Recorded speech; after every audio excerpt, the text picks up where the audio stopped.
The prophetic meaning: Abraham, Isaac, Yahawashi, Shalom, family, and welcome back.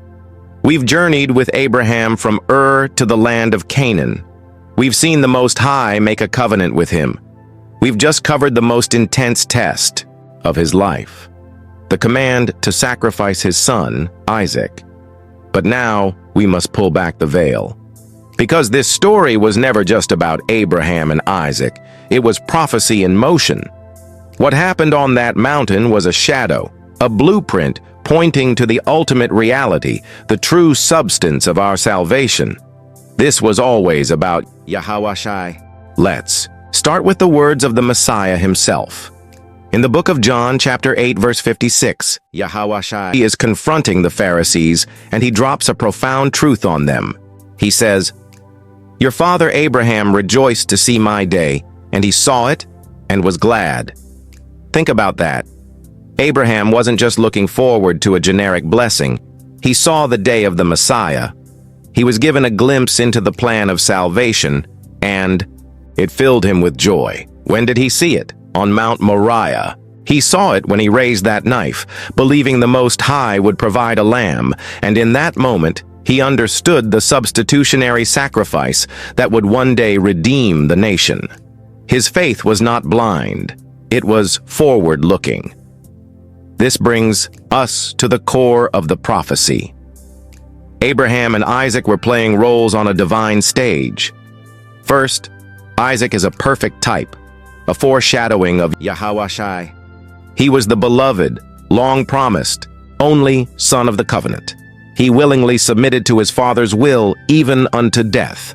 And critically, Isaac carried the wood for his own sacrifice up the mountain, just as Yahawashi would carry the wooden cross for his own execution up to Golgotha. The parallel is undeniable. Second, Abraham is a type of Yahawah, the Heavenly Father. This is the most sobering part of the prophecy. To understand the Father's love for us, he showed us a glimpse of his own pain through Abraham's trial. The Apostle Paul makes this connection crystal clear in Romans chapter 8, verse 32. "He that spared not his own son, but delivered him up for us all, how shall he not with him also freely give us all things?" As Abraham did not spare Isaac, Yahawah did not spare his only begotten son, Yahawashi. He gave him up, not for the whole world indiscriminately, but for us all, for the nation of Israel, the children of the promise. The sacrifice on Moriah was the prophetic foreshadowing of the Father giving his Son for the sins of his people. This entire event reorients our understanding of the covenant. The promise wasn't ultimately about land and a physical lineage through the law. As Paul explains in Galatians chapter 3, verse 16, "Now to Abraham and his seed were the promises made. He saith not, and to seeds as of many, but as of one, and to thy seed, which is Christ, Yahawashi." The entire covenant funneled down to one seed, the Messiah. Therefore, righteousness was never truly attainable through a covenant of works and laws written on stone. It was always through a covenant of faith, the very faith Abraham demonstrated. This is the faith celebrated in Hebrews chapter 11. It calls Abraham our forefather for a reason. His faith wasn't just believing that God exists, it was trusting God's promise so completely that he acted on it, accounting that God was able to raise Isaac up even from the dead.